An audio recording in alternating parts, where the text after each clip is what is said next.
अंदमानच्या अंधेरीतून. अंदमानच्या कारावासात असताना स्वातंत्र्यवीर सावरकरांनी आपले धाकटे बंधू बाळ अर्थात नारायण दामोदर सावरकर यांना लिहिलेल्या पत्रांचा संग्रह अंदमानच्या अंधेरीतून.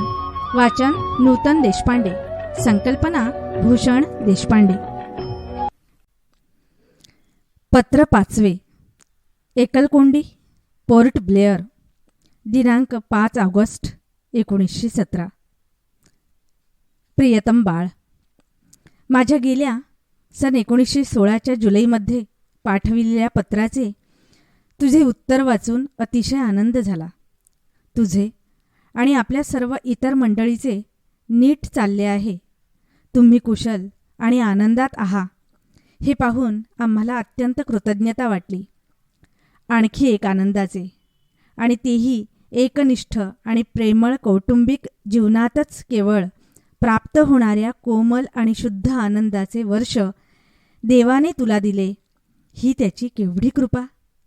हे पहा बाळ, आपल्या पिढीला अशा काळात आणि देशात जन्म घालवावयाचे दैवी आले आहे की ज्यावेळी प्रत्येक उदात्त आणि प्रामाणिक अंतःकरणाला दुःख, उसासे आणि विरह यांनी भरलेला मार्गच पत्करणे अवश्य झाले आहे.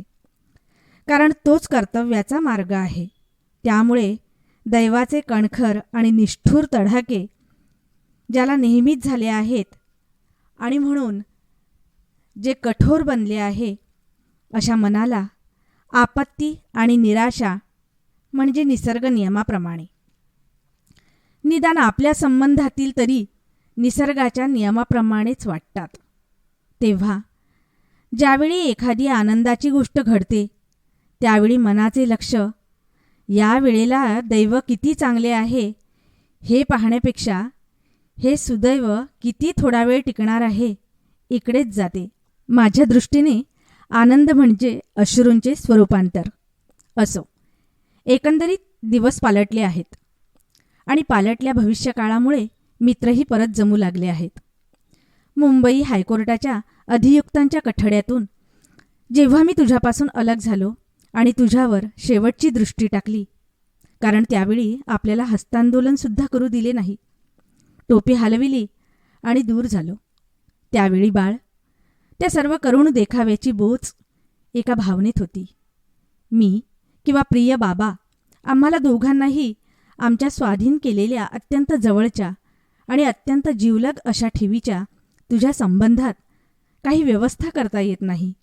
वय लहान, असहाय्यतापूर्ण आणि मोठ्या मनुष्याला सबंध आयुष्यात भोगावे लागणार नाही इतके दुःख आधी सहन केलेले असा तू, माझा भाऊ, तुला कोणी सहाय्य करावयाला नाही. किती जण शत्रुत्व उगवायला टपलेले आणि एक समर्थ सरकार संशयाच्या दृष्टीने पाहत असलेले, अशा स्थितीत भर समुद्रावर निराधार सोडला गेलास. गृहाग्नी कायमचा विझवला गेला. गृहदेवता छिन्न विच्छिन्न केल्या गेल्या असे स्पष्ट दिसू लागले. आणि या सर्व गोष्टींना जरी आपल्याला सत्यापासून विचलित करता आले नाही किंवा असत्याचा पक्ष आपण स्वीकारला नाही, तरी ज्यावेळी मी तीर्थरूप वहिनींना जो वंशभाग उद्ध्वस्त झाला, संततपुष्प तोची एक असे लिहिले, त्यावेळी हृदयाच्या घावातून रक्त वाहत होते. आशेची सदाफुली देखील वाळून कोळपली होती. चिरंजीव वसंताची एकाकी कलिका अतीताच्या उदास स्मृतीप्रमाणे राहिलेली दिसत होती. पण आता वसंताच्या कोठे कोठे होणाऱ्या स्नेहार्द्र स्पर्शामुळे पुन्हा जीवनरस वाहू लागला आहे आणि वेलींना नवीन कळ्या फुटू लागल्या आहेत. चिरंजीव वसंताच्या जोडीला आता आणखी आपल्याला रंजन मिळालं आहे आणि परमेश्वराच्या कृपेने या नवजीवनाचा आणखी एक नवा दूत आपल्याला लाधावयाचा आहे. घरात प्रीतीचा दीप सहास्य जळू लागला आहे आणि त्याच्या परावर्तित झालेल्या सुखस्पर्श आणि कोमल किरणांनी माझ्या या कोठडीतील निबिड अंधार उजळू लागला आहे. रंजनाचे नवीन नाव ऐकून सर्व कष्ट सहन केलेल्या आणि प्रेमाने ओथंबलेल्या त्या आईचे, त्याच्या आजीचे, तीर्थरूप मावशीचे स्मरण होते. तिला किती आनंद झाला असेल. त्या प्रिय बालकाला माझे प्रेम अर्पण कर, कदाचित त्याला पाहावयाचा मला कधीच योग यावयाचा नाही. त्याला माझे प्रेम अर्पण कर आणि ते त्याला कळते का हे मला कळव. तू चिरंजीव शांताविषयी काहीच कसे लिहिले नाहीस. हे तुझे काम तू तीर्थरूप वहिनींवर सोपवलेस. ही अगदी हिंदू पद्धती झाली. तुझ्या पुढच्या पत्रात तुझ्या मुली संबंधाने आणि इतरही साऱ्या गोष्टी तू स्वतः लिही. या विनयातिशयामुळेच हिंदू बालकांना साधारणपणे आपल्या मातापितरांच्या दृष्टीचा पूर्ण प्रकाश न मिळून छायेत वाढावे लागते. तसे अगदी उपयोगी नाही. हा आपल्यापाशी ठेवलेला विशेष आणि पवित्र निधी आहे, अशा दृष्टीने तू इकडे बघितले पाहिजेस. प्रिय वहिनींना प्लेग झाल्याचे ऐकून वाईट वाटले. मला वाटत होते ही साडेसाती आपल्या प्रिय देशाला आता नित्याची सोडून गेली, पण त्याचा कहर तसाच चाललेला दिसतो आहे. त्याला फार जपत जा. पूर्वीच्या पेक्षा त्याची तीव्रता काही कमी झाली आहे की अद्यापी वैद्यशास्त्रास त्याच्यावर विश्वसनीय असे काहीच औषध सापडले नाही. घरी मुंबईला प्लेग येताच तू आपले गाव सोडीत जा. त्याची विक्राळ नखे आपल्याला बोथटून टाकता येत नाहीत हे निश्चित असले तर त्याच्या मारातून सुटण्याकरता कितीही व्यय पडला तरी तो अधिक नाही. मला मागील पुस्तकांची भंगी 1916च्या जानेवारीत मिळाली व तीर्थरूप बाबांना ती 1916च्या मार्चमध्ये मिळाली. त्यानंतर या गेल्या 18 महिन्यात आम्हाला आणखी 2 बंग्या मिळावयाला पाहिजे होत्या, पण एकसुद्धा मिळाली नाही. तेव्हा आम्हाला तुझ्या सुरक्षिततेविषयी अत्यंत काळजी वाटू लागली. मला तुला तार करण्याची पर्यवेक्षकांची अनुज्ञा मागावी लागली आणि मोठ्या कृपेने त्यांनी ती दिलीही. पण तसा प्रसंगच येऊ न देण्याची आपण अत्यंत काळजी बाळगली पाहिजे असे मला वाटते. अगदी मित्या ठरविता नाही आल्या तरी नियमित महिन्यात न चुकता बंग्या व पत्रे पाठविणे हा उत्तम मार्ग. हे झाले आपल्या संबंधाचे. पण या गोष्टीला सरकार किंवा डाकघर हा दुसरा पक्ष आहे आणि त्यांच्या लहरीप्रमाणे होऊ देण्यावाचून आपल्याला गत्यंतर नाही. तुझ्या मागच्या पत्रात 1 बंगी पोस्टात गहाळ झाल्याचे तू लिहिले होतेस आणि गेल्या वर्षी माझे पत्रही असेच गडप झाले. याचा अर्थ काय? हजारो बंग्या आणि पत्रे येथे नित्य सुरक्षित येऊन पोहोचतात. केवळ आपल्याच बंग्या आणि पत्रे अशा चमत्कारिक रीतीने अदृश्य होतात. हे काय डाक विभागाचे काम आहे? तसे असेल तर त्यांच्या मागे लागून बंगी कशी गहाळ झाली याचे त्यांच्याकडून स्पष्ट उत्तर मिळेपर्यंत अगदी स्वस्थ बसू नकोस. तू ती नोंदली असशीलच. असे झाले म्हणजे माझ्या बंग्यांचा आणि पत्रांचा हा जो घोटाळा होतो आहे याच्या मुळाशी काही द्वेषबुद्धी किंवा दुर्लक्ष आहे काय, आणि असल्यास ते कोणाचे आहे याचे स्पष्टीकरण होईल. हे झाले डाक विभागासंबंधी. पण त्याच्याशी डाक विभागाचा संबंध नसला तर मग सरकारचा असला पाहिजे. तसे असले तर मग आळीमिळी मूग गिळून गप्प बसणे एवढेच काम. ज्यांच्या योगाने जीवित वांछनीय होते अशा कितीतरी गोष्टीं वाचून दिवस काढावयाला मी शिकलो आहे. तेव्हा या वार्षिक बंग्यांवाचून मला राहता येईल आणि मी तसा राहीनही. पण मुद्रणालयापासून विक्रीच्या दुकानात पोचेपर्यंत 25 निरीक्षकांच्या दृष्टीखालून ज्यांना जावे लागते आणि अत्यंत समर्थ अशा सूक्ष्मदर्शक यंत्रातून ज्यांच्या पानांच्या सांगाड्याचे शरीरसुद्धा अगदी शोधून झाले आहे, ती निर्जीव पुस्तके जी अगदी निरुपद्रवी ठरली आहेत अशी पुस्तके तरी ज्याची त्याला परत करणे न्याय्य आहे असे कोणाच्याही मनात आल्यावाचून राहत नाही. नाशिकची प्रांतिक परिषद खरोखरच यशस्वी रीतीने पार पडली. परित्यक्त आणि विस्मृत अशा आम्हालासुद्धा राजकीय बंद्यांच्या मुक्ततेचा ठराव वाचून आनंद झाला. जे अद्यापी आमची स्मृती राखावयाचे धैर्य दाखवितात त्यांचे आम्ही कृतज्ञतापूर्वक आभारी आहोत. आता पुन्हा एकी झाल्यानंतरही राष्ट्रीय सभेला असे काही करावयाची लाज वाटावी याचे आश्चर्य वाटते. त्या महासभेचे पुढारी फार मोठे आपल्या भाराखाली चूर होऊन गेले असावेत, किंवा कदाचित त्यांना आपण फार सोवळे आहोत बोअरांच्या बंडातील लहान मोठ्या सर्व पुढाऱ्यांना सरसकट मुक्त करणाऱ्या सेनाध्यक्ष बोथांच्या प्रधानमंडळापेक्षा किंवा यशस्वी होईपर्यंत ऐरिश राजकीय बंद्यांच्या मुक्ततेची चळवळ ज्यांनी क्षणभर थांबू दिली नाही, त्या रेडमंड साहेबांच्या राष्ट्रीय पक्षापेक्षा आपण अधिक शिष्ट, राजकारणपटू आणि देशभक्त आहोत असे त्यांना वाटत असावे. मिस्टर बोनरलॉ यांनी मल्लीनाथी केल्याप्रमाणे उभारलेल्या बंडात सामुदायिक भाग घेण्याचे ते उदाहरण आहे. असे कारण सांगून तिकडे दुर्लक्ष करता येत नाही. कारण एकतर हिंदी राजकीय बंद्यांमध्ये सुद्धा प्रचंड बहुसंख्या सामुदायिक भाग घेण्यासाठी शिक्षा झालेल्यांची आहे, आणि दुसरे, मिस्टर आस्क्विथ साहेबांनी स्त्रियांच्या मतदानाच्या अधिकाराची चळवळ करणाऱ्या बायांना प्रत्येक प्रकरणात व्यक्तिशः अपराधासाठी शिक्षा झाल्याचे स्पष्ट असतानाही याच्या पुष्कळ पूर्वीच मुक्त करून सोडून दिले आहे.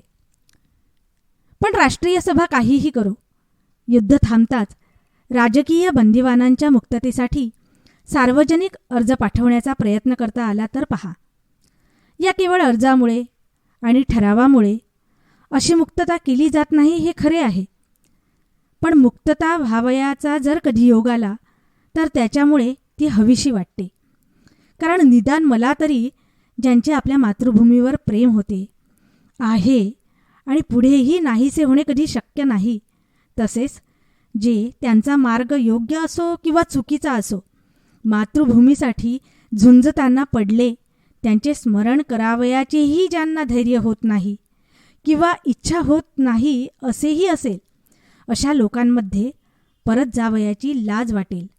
पहा, तसा अर्ज करता आला तर अवश्य पहा. ठरावांपेक्षा किंवा सभांपेक्षा त्याचे महत्त्व फार आहे. एकदा पळ दोन पळे भेटीचा योग आला असता मी आपल्या प्रिय बाबांना म्हटले, शास्त्रात पितृऋण, देवऋण आणि ऋषीऋण अशी 3 ऋणे सांगितली आहेत. त्यांच्यासारखेच मनुष्यावर 4थे पुत्रऋणही असते. तुझे पत्र आल्यावर या ऋणातून मी पूर्णपणे मुक्त झालो असे मला वाटले. कारण आता तू पूर्णपणे धृतविद्य आणि कार्यक्षम झाला आहेस. पुढे काहीही हो, आनंदाची 2 वर्षे दयाळू परमेश्वराने तुझ्या आणि तुझ्याद्वारे आमच्या पदरात टाकली आहेत. चिरंतन प्रकाशित राहील असा दिवस कधीच येणे शक्य नाही. या लोकातले जीवन म्हणजे त्रिदल पुष्पाप्रमाणे आहे. एका पाकळीवर सुखाचा रंग चढला आहे, दुसरीवर दुःखाचा चढवला आहे आणि तिसरीवर कोणताच रंग नाही किंवा या दोन्ही रंगाचे मिश्रण आहे. आज सुखाच्या तर उद्या दुःखाच्या पाकळीला कीड लागलेली असते आणि हे असे गाडे एकसारखे चाललेले असते. कोणतेही पत्र, जीवनचरित्र किंबहुना कोणताही इतिहास म्हणजे थोड्या किंवा अधिक प्रमाणात इतके जन्म आणि मृत्यू, इतकी लग्ने आणि इतकी अशौचे, इतका रंग आणि इतकी छाया यांचे गणित केलेले एक कोष्टक आहे. तेव्हा मध्यंतरी क्षणभर विसावा मिळाला, आनंदाचा किरण चुकून प्राप्त झाला, वसंत वायूची ओझरती झुळूक लागली तर लागलीच. आपण शिशिर कालातले कष्ट विसरून जाता कामा नये. वसंताची मदिरा आपल्या पेल्यात नाचते आहे, तोच तिचे व्यसन आपल्याला लागता कामा नये किंवा आपण तिच्यावर अवलंबून राहता कामा नये. आपल्या या काळात ज्यांचा भारतात जन्म झाला आहे त्यांचा नेहमीचा सहचर खरोखर शीतकाल आहे, वसंत नाही. आपण कोणाही भारतातील तरुणाने हे विसरता कामा नये की आपले जीवन म्हणजे एक तापलेले, वालुकामय, जे सहन करणे शक्य नाही पण जे सहन मात्र करीत गेलेच पाहिजे असे प्रचंड सहाराचे वाळवंट आहे. या जळजळीत वाळवंटातून आपल्या मार्गात सध्या आपल्या दैवी आलेल्या स्थलाप्रमाणे रम्य हिरवी 4 स्थले आढळली तर आपण हे विसरून उपयोगी नाही की हा केवळ क्वचित संभवणारा योगायोग आहे, चुकून लाभलेला ईश्वरी प्रसाद आहे. आणि म्हणून आपण न थांबता आणि घाईही न करता या जीवनाच्या पुण्यमय यात्रेच्या मार्गाने पुढे चालले पाहिजे. पूर्वीच्या ऋषींप्रमाणे आपणही तोंडाने प्रार्थना करूया. तुला वाटेल ते आणि तुला वाटेल तेव्हा आणि तुला वाटेल तितके आम्हाला दे. तसेच तुला वाटेल ते आणि तुला वाटेल तितके आमच्यापासून काढून घे. एकंदरीत तरुणांच्या दृष्टीसमोर असावयाला योग्य असे उदात्त ध्येय संपत्ती मिळवणे हे नाही, तर आत्मयज्ञ करणे हे आहे.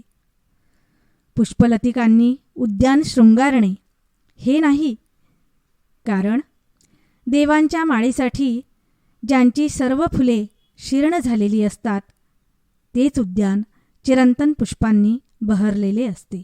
चिरंजीव सौभाग्यवती प्रिय माईंचे कसे काय चालले आहे?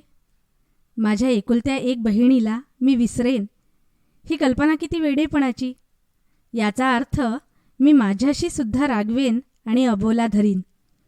जोपर्यंत दिवसाचा प्रकाश लाभलेला आहे तोपर्यंतच काहीतरी वित्त मागे टाकून ते शांतीच्या किंवा रंजनाच्या नावाने सुरक्षित गुंतवून ठेव, कारण हिवाळ्याला पुन्हा केव्हा आरंभ होईल याचा नेम नाही. आपल्या प्रिय कामाबाईंच्या अढळ लोभाला दुसरी तोड सापडणार नाही. या भयंकर युद्धालाही तिला तुझा विसर पाडता आला नाही. पुष्कळदा रक्त हे आवडीपेक्षा अधिक दृढ नसते ते असे. काही प्रेमे अशी असतात की त्यांची कल्पना उदात्त अंतःकरणांनाच करता येते. रक्ताच्या किंवा दुसऱ्या कोणत्याही हितसंबंधाच्या अभावाने ती गारठून जात नाहीत.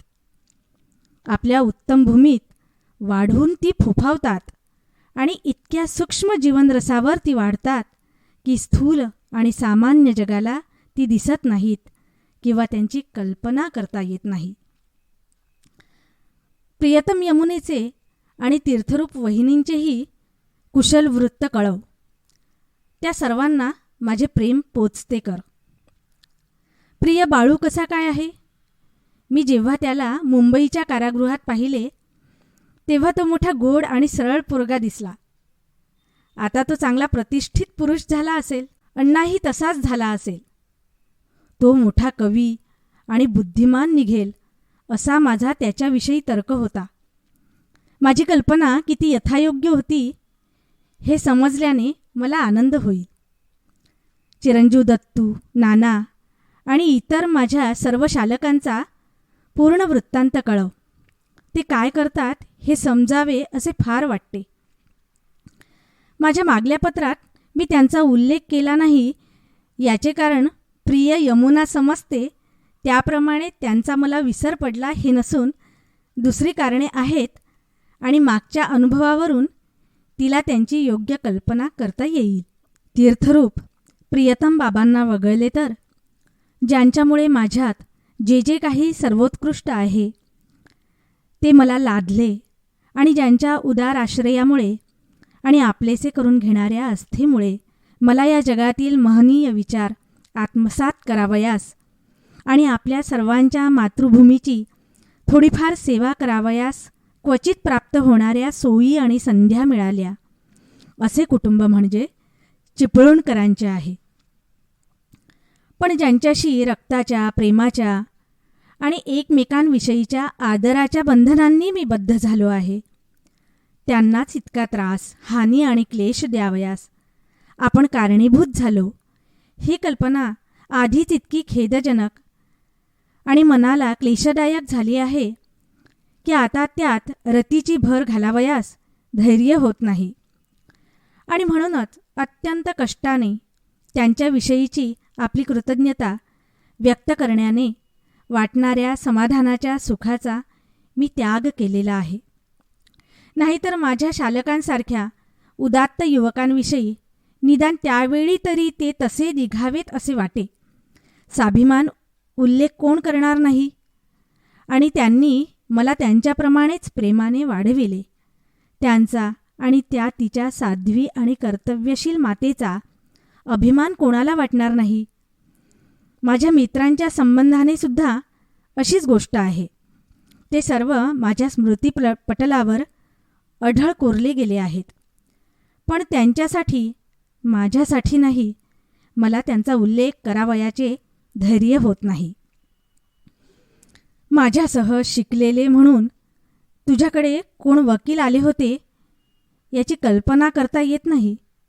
पण ते तसे खरेच असेल तर त्यांनी अद्यापही माझी आठवण ठेवली आहे यासाठी त्यांचे आभार मान.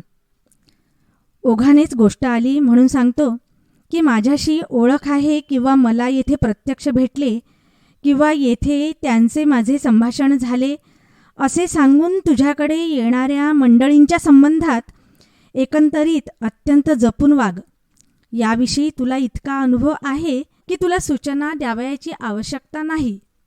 पण तरीही मी तुला निश्चित सांगून ठेवतो की मी येथून कोणाच्याही हाती तुझ्याकडे पत्र किंवा निरोप धाडित नाही. सगळे ऐकून घेत जा, पण माझ्या म्हणून सांगितलेल्या प्रमाणपत्राकडे लक्ष न देता तुला जे पडताळून पाहताना पटेल त्या वाचून कशावर विश्वास ठेवू नको. आता वेळ संपत आली आणि मला आटोपले पाहिजे. मी कुशल आहे. तू विचारलेल्या प्रश्नांची उत्तरे प्रिय बाबांच्या पत्रात पाठविली जातील. सर्वांना आमचे दोघांचे सप्रेम वंदे मातरम. आमच्या प्रकृतीविषयी अगदी काळजी करू नकोस. सर्व मानवी प्रयत्न करूनही तसाच निदानीचा प्रसंग आला तर त्यालाही तोंड द्यावयाला आम्ही सज्ज आहो. मनाला त्रास करून घेऊ नको. तुझा प्रियकर तात्या.